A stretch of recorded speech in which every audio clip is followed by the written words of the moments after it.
Bem sabemos que pode ser considerado desnecessário lembrar-nos o que esteve na origem deste processo com mais de uma década.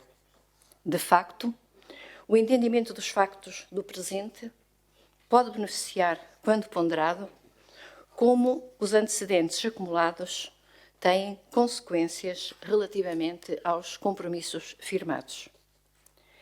Até ao momento, e comprovadamente, temos que lembrar que cinco torres foram dinamitadas. 300 famílias foram transferidas e dispersas por outras zonas da cidade.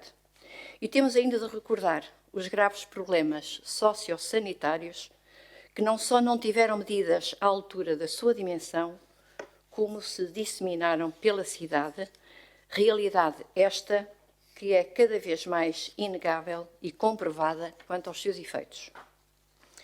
Recorde-se ainda que as 300 famílias deslocadas foram realojadas em habitação social municipal, pelo que, não havendo contrapartida de novos alojamentos dos protocolados, tal contribuiu para maior pressão sobre a longa e demorada lista de espera já existente.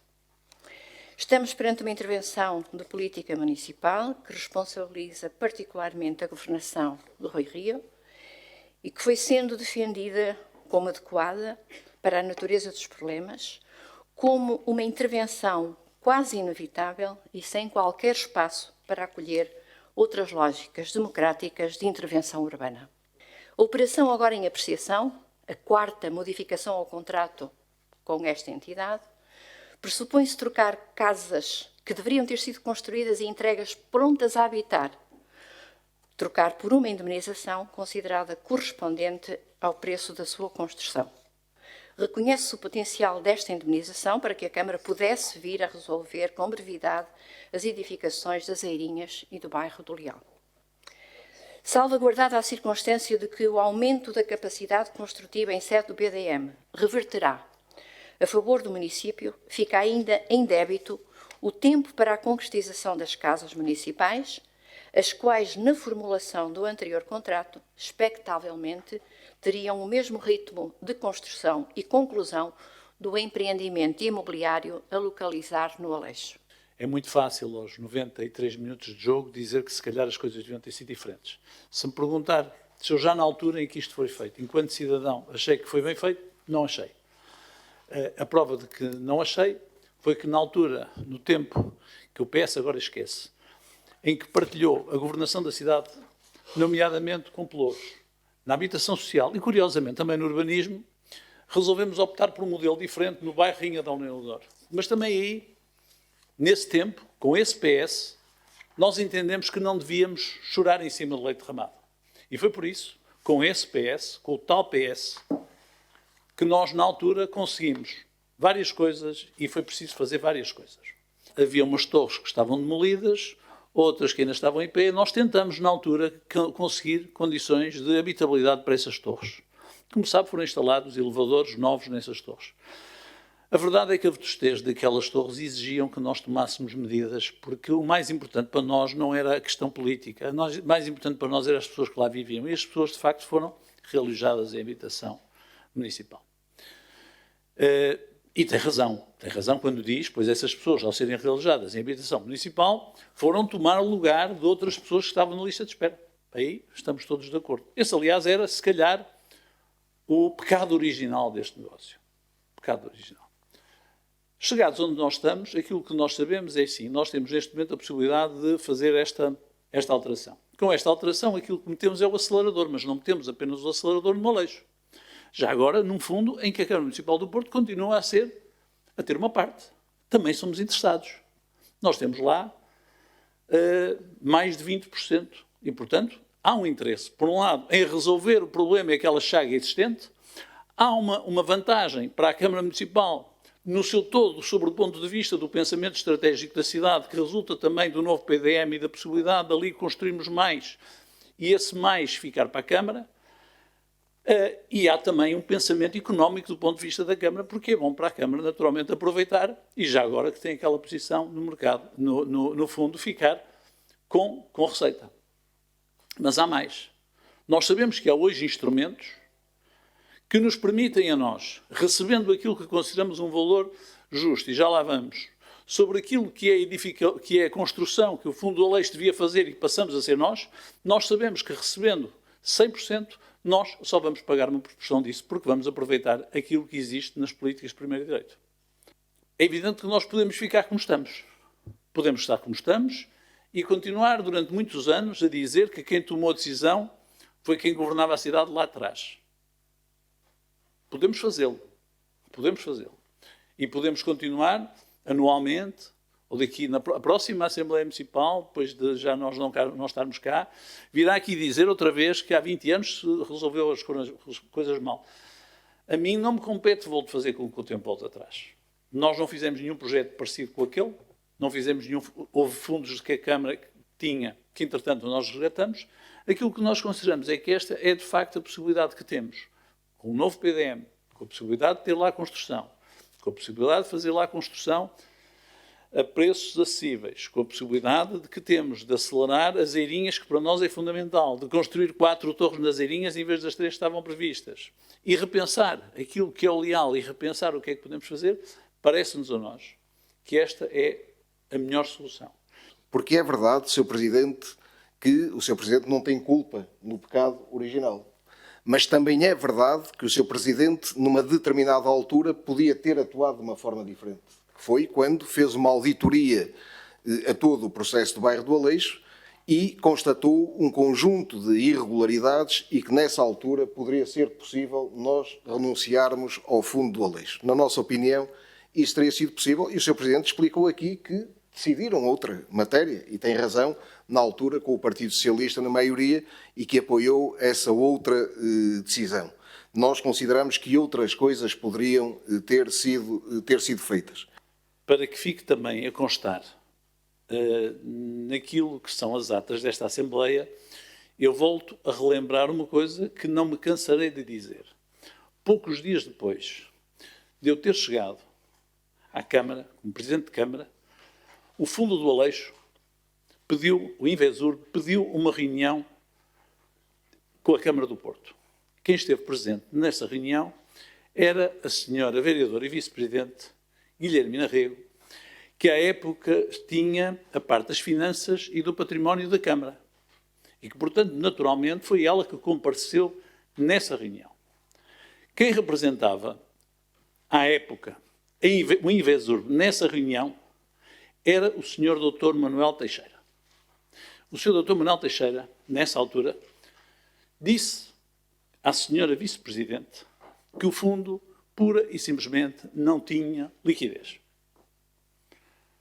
E foi por isso que a senhora vice-presidente veio ter comigo e disse-me assim: Senhor Presidente, não há casas nem há guito. Perante isto, recomendo que se proceda a uma auditoria. Eu fui mais ou menos crucificado por essa auditoria, como o senhor deputado sabe. Mas houve uma coisa que essa auditoria nos resolveu.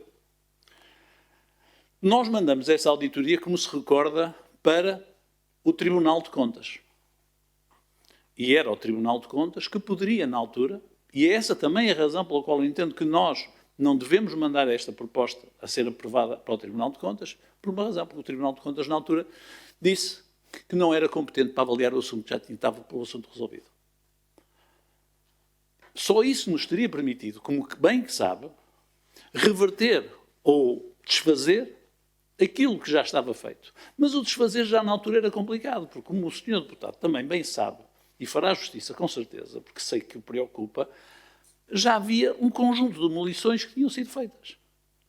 A solução que agora é encontrada pela parte da Câmara também me parece sensata e equilibrada, porque só se faz um acordo quando as duas partes ficam a ganhar. A Câmara, obviamente, que fica a ganhar com a solução encontrada, o Fundo de Investimento paga o Leal e as Eirinhas, os preços, como já foi explicado, serão os preços acordados e que parecem-me sensatos. Obviamente que nestas alturas em que se fecha um contrato de uma construção, seja do que for, mês a mês os preços variam imenso e, portanto, este fator que a lei exige, que na lei existe, que é da correção de preços, e a almofada que há dos 7% permite-nos encarar esse custo que o fundo se compromete a fazer devidamente acautelado. A Câmara fica com cerca de 13 mil metros quadrados, fruto da alteração de PDM de construção que pode usar no mercado para habitação a custos controlados. Portanto, penso que é um projeto win-win, todos ganham com isto. Ganha o fundo, que pode iniciar a construção, e ganha a Câmara, porque pode ficar com as eirinhas e o leal recuperado. Para o Bloco de Esquerda, para além das gravíssimas consequências sociais que aqui já foram faladas, dos moradores que foram expulsos do bairro, enfim, de pessoas que já vinham de outras zonas da cidade, enfim, que foram sendo empurradas para, de contexto em contexto, até ao local onde estão agora. Enfim, o negócio em que o município do Porto se deixou envolver tem provocado inaceitáveis perdas patrimoniais e financeiras. Aliás, se não era já claro, fica agora contundente que o município e a cidade do Porto é mais um dos lesados do Grupo Espírito Santo. Há uma coisa que eu tenho a certeza absoluta, é que qualquer que seja esta solução encontrada, não prejudica, nem altera, de facto, a posição daqueles que eram os antigos moradores do bairro do Aleixo. E queria dizer outra coisa, foi muito surpreendente e sei que preocupou algumas forças políticas, quando de facto nós avançamos para pedir ao fundo para fazer a demolição das últimas torres, porque elas não estavam a esboroar. Curiosamente, a esmagadora maioria das pessoas quis sair de lá. Quis mesmo sair de lá. Foram-lhes dadas 2 ou 3 opções, as pessoas escolheram e quiseram sair de lá. A ideia de que as pessoas lá queriam ficar não era verdade.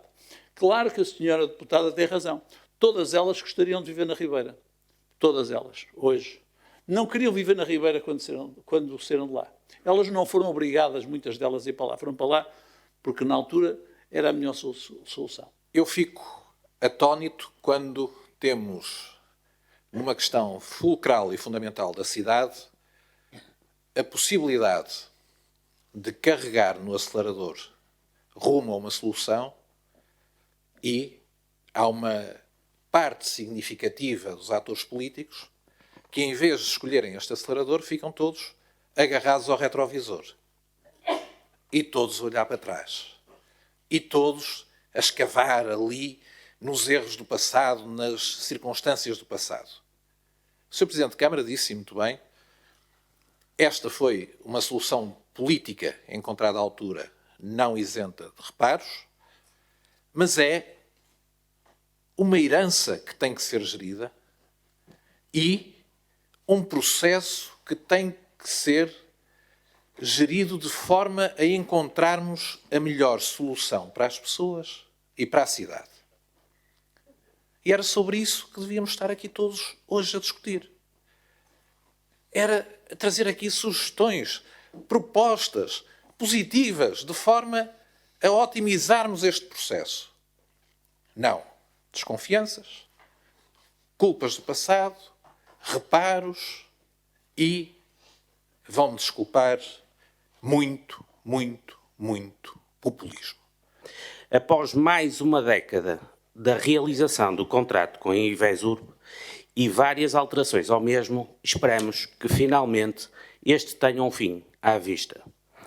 Todos estamos cientes das circunstâncias anormais da pandemia Covid-19, mas neste momento não podemos deixar que este tema seja um entrave para a conclusão deste contrato, que permitirá trazer um novo projeto urbanístico, acabando com uma zona de insegurança e foco de decadência social.